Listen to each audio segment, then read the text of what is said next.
You're right guys, it's Capcom Tom here and welcome to episode number 3 of the journey to Juventus. Now we're going to start this one off just making some modifications to our team, getting people out that have no fitness, etc, etc. And yeah, the team's doing pretty well. We haven't lost a game yet. We're 7-0 at this point. Now if you're looking to buy some Ultimate Team coins, go and check out battle.com, one of the web's most trusted coin merchants. Their link will be down in the description, and if you use the discount code TCAPGUN, you'll get 5% off all your purchases. Now if you're interested to see what players we have so far from the Juventus roster, then they're about to come up now. As you can see, we've managed to sign 4 silver players and 1 gold player in Peluso, and today we're going to move on and try and pick up a couple more gold players for our team to strengthen it up and hopefully win us a couple more games. Now we're in online single matches still. I just don't feel that our team is strong enough. I know I said that in the last 2 episodes, but I still just do not think it's strong enough to start playing in the Gold Cup or in divisions. So until I feel we're ready, we're just going to keep going through, and you know, these are the sort of teams we're getting put up against, and I'm not like I'm searching over and over again. These are the ones that are coming up first, and it's a 2.5 star team, 50 something chemistry, and it's the sort of team that I like to come up against. They're very easy to play against, but you should enjoy these sorts of victories and games while you can, because they're not going to be around forever. We'll be back to playing divisions, and I'm still playing in divisions on my main account. I haven't got past Division 4, so yeah, it's not easy in the slightest to get into the high divisions, that's for sure.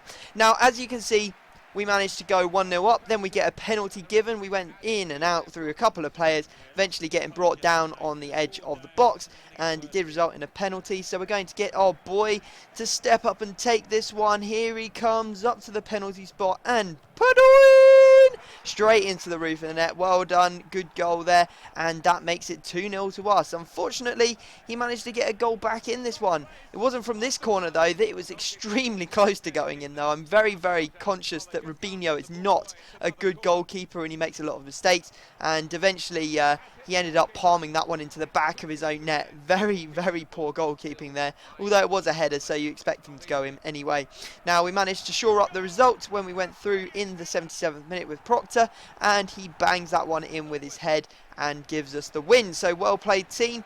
A little bit of a wobble halfway through with that goal from the corner, but all in all, it was a pretty good result and a pretty good performance for the team. So we are going to head back into the arena, and that can only mean one thing: time for a signing. I was going to pick up a discard non-rare player for 400 coins, and it could have been Isla, but I decided against him because we already have a pretty good right mid in Padoin, and he can definitely hold on to that spot for the time being. We went and picked up Bonucci instead, the 79 rated centre back. He has 72 pace, he has 77 defending, he also has 84 heading. Those are absolutely crazy stats, and I think he's going to be an excellent centre back. And we do now have a full chemistry defence. As you can see, he goes in. I know Santon isn't actually part of the Juventus defence, but in terms of chemistry, it is now full chemistry, and the team's looking half decent. We're on 86 chemistry overall. Going to change his kit number, but it turns out he's already wearing the right number, so he can just be added to the checklist. As you can see, the check mark now added, and the highest rated player in our team by quite a way.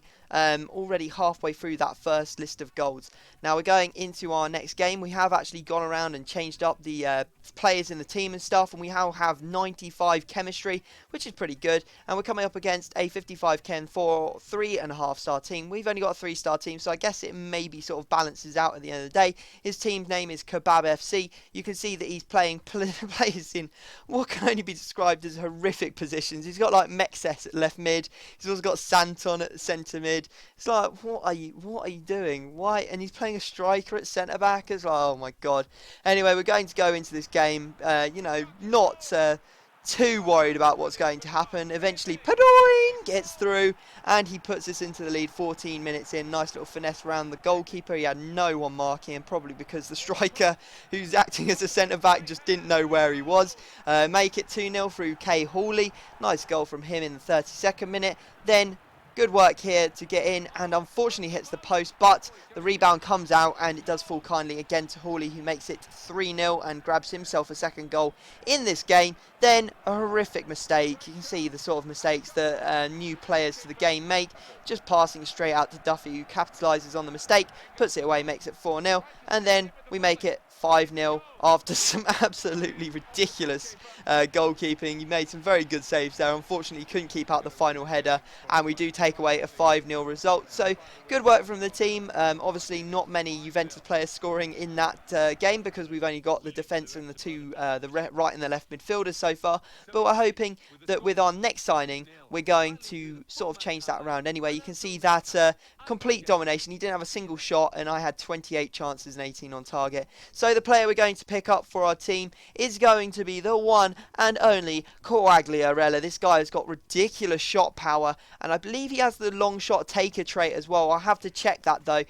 So we're hoping maybe we can score some long ranges and not just score headers with him, but you know, we may have to resort to scoring headers if we're struggling. So he's got like 75 pace, he's got some decent shooting stats, he's got other decent stats as well, and you can see he's going to be put into our team as the first player in the front line for our Juventus squad. So pretty good there, and we need to assign his kit number to him, so we're going to quickly change it up for him, and as you can see, we swap him to number 27. So there you go. He is going to get a check mark on the checklist, and he is now, again, for the second time in one episode, the highest rated signing that we have made, and he's the first rare gold as well, so that's pretty exciting, and we're going to go test him out in an online single match. Don't worry, the online single matches are going to come to the end in the next couple of episodes, that's for sure. Now, as you can see, we're going into a game, and he's using a full Kaiser Chiefs backline, so he's got good chemistry there. He's also got an Orlando's Pirate player at the left mid position, so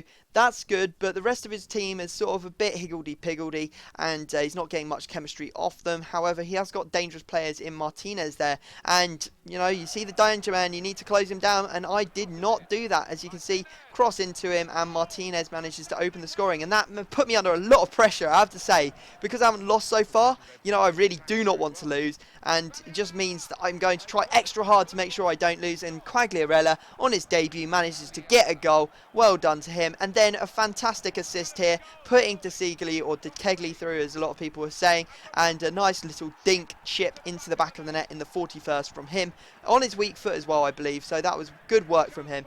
Then Higgins manages to score here, getting through and popping that one into the back of the net just before half time. Then, after half time, he gets a penalty, and you want to see what for? I'm clearing the ball here, and he ran into me, and the referee gave away a penalty. EA needs to take a serious look at their game and start assessing what is right and what is wrong, because some of the stuff is just absolutely retarded. Anyway, moving on from that, he is going to take the penalty. He is going to score the penalty. He went straight down the middle, and it put me under the pressure again until the 83rd minute, when I managed to squeeze through with Hawley, and he bangs it in near post. Goalkeeper got nowhere near it, and we take down a 4-2 result. So we remain unbeaten in the series. Whether that will last forever, I don't know, but we'll have to wait and see in the next episode. You see that Quagliarella actually managed to get the man of the match for the team in his debut, so that's a fantastic start for him. Here's the stats on screen for you if you want to check them out. But other than that, guys, I hope you have enjoyed the episode. Drop a like if you had 1,000 likes. We'll ensure that I upload another episode of this tomorrow. Subscribe if you're new, and I will see you all next time.